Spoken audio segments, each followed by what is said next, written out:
الرحمن الرحیم۔ پاکستان کے حالات ایٹ دا مومنٹ تو بہت خراب ہیں۔ مردان میں ایک ڈیتھ ہوئی تھی، اور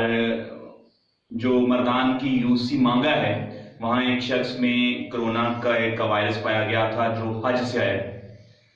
اس کے ارد گرد اور ملنے والے لوگ 46 لوگوں کے نمونے اکٹھے کیے گئے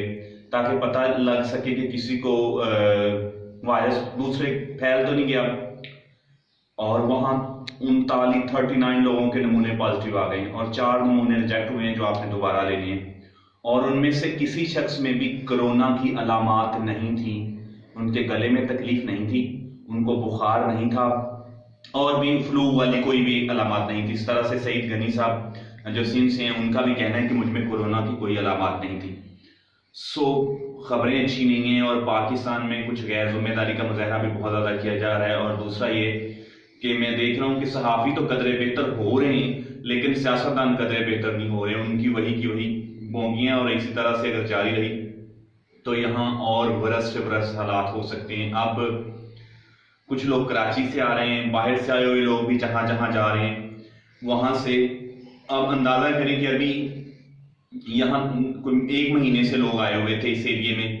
اور انہیں 2 دن پہلے آ کے ٹریس کر کے لے جایا گیا، اور ان میں سے ایک عورت ابھی بھی رپورٹ ہے۔ تو اس طرح کے واقعات ہیں کہ کراچی سے ایک شخص آیا، اس میں بھی کرونا کا وائرس پایا گیا، تو وہ جہاں جہاں جا رہے ہیں اگر کوئی بھی شخص باہر سے آ رہا ہے تو خدا را اپنے آپ کو آئسولیٹ کرے۔ وہ کراچی سے یا کسی ایسی جگہ سے آیا جہاں کرونا تیزی سے پھیل رہا ہے، وہ انگلینڈ سے آیا ہے، وہ اٹلی سے آیا ہے، یا اسپین سے، یا ان ملکوں سے۔ اور دوسرا ہے کہ جس قدر ہو سکے ان کے رول ماڈل کو دیکھیں، چین کے رول ماڈل کو دیکھیں، نہیں تو ہم جنازے اٹھاتے تھک جائیں گے۔ ابھی بھی پولیس یا رینجر آتی ہے، لوگ بکھر جاتے ہیں، جیسے وہ چلی جاتی ہے لوگ اکٹھے ہو جاتے ہیں۔ تو اگر کوئی ایسا بندہ جو آپ کا جاننے والا تھا اسلام آباد، لاہور یا کراچی تھا، اور وہ آیا اور آپ اس سے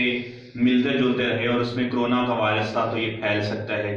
احتیاط کے سوا ہم اس سے نہیں بچ سکتے، اور اگر احتیاط نہ کی تو ہم کسی صورت بھی اس سے نہیں بچ سکیں گے، کیونکہ ایک بڑی اچھی خبر ہے کہ چین کا آج جہاز لنگر انداز ہو گیا کہ جو پہلی کھیپ سامان کے لے کر آیا ہے، اور دوسری کھیپ بھی ہماری چند دنوں میں پہنچنے والی ہے۔ امید ہے کہ جو ہمارے پیرا سٹاف تھا، میڈیکل سٹاف تھا، اس کی جو ضروریات کی کمی تھی وہ پوری امید ہے کہ پوری ہو جائے گی، اور ہم دعا گو بھی ہیں کہ اللہ ہمارے لیے آسانیاں پیدا کرے، جیسے آپ گریٹ آئیں گے آپ کو دیتے رہیں گے۔